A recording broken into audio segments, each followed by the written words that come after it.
Hi అండి, welcome to Rekha recipes. ఈరోజు మన రేఖా రెసిపీస్ ఛానల్లో ఎగ్ మసాలా కర్రీ ఎలా చేసుకోవాలో చూసుకుందాం. ఇది భలే టేస్ట్గా వచ్చింది. ముందుగా మిక్సీ జార్ తీసుకొని అందులో క్లీన్ చేసుకొని పెట్టుకున్న పుదీనా, కొత్తిమీర కొంచెం ఎక్కువే పడుతుంది. అందులో ఒక 2 మిరపకాయలు వేసుకొని, ఒక పెద్ద సైజ్ టమాటా ఒకటి ఇలా 4 ముక్కలుగా కట్ చేసుకొని వేసుకోవాలి. ఒక స్పూన్ సోంపు వేసుకొని మిక్సీలో ఫైన్ పేస్ట్ చేసుకోవాలి. ఇలా పేస్ట్ చేసుకొని సైడ్కి ఉంచుకోవాలి. ఇప్పుడు ఒక పాన్లో ఆయిల్ తీసుకొని అందులో పసుపు, కారం, ఉప్పు వేసుకొని చిన్న వేడెక్కిన తర్వాత దానిలో ముందుగా బాయిల్ చేసి పెట్టుకున్న ఎగ్ని 2 ముక్కలుగా కట్ చేసుకొని ఫ్రై చేసుకోవాలి.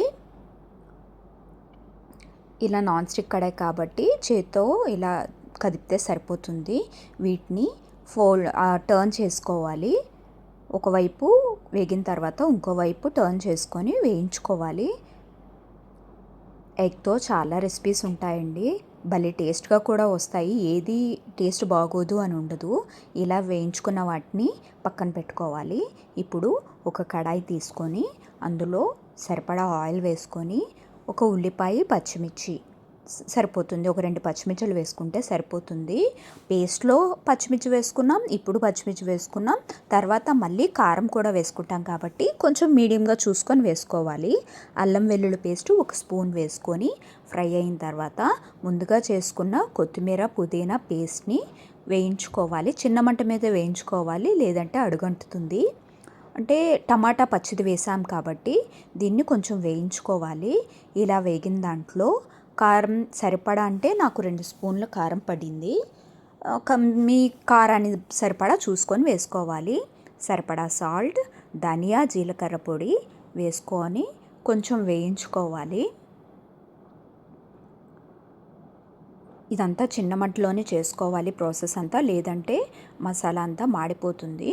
ఇది కొంచెం ఉడకడానికి వాటర్ వేసుకొని బాయిల్ చేసుకోవాలండి. ఇలా మరుగుతున్న దాన్ని కొంచెం మంట తగ్గించే ముందు పెట్టుకున్నాము. మరుగుతున్నప్పుడు కొంచెం హై ఫ్లేమ్లో పెట్టుకోవాలి.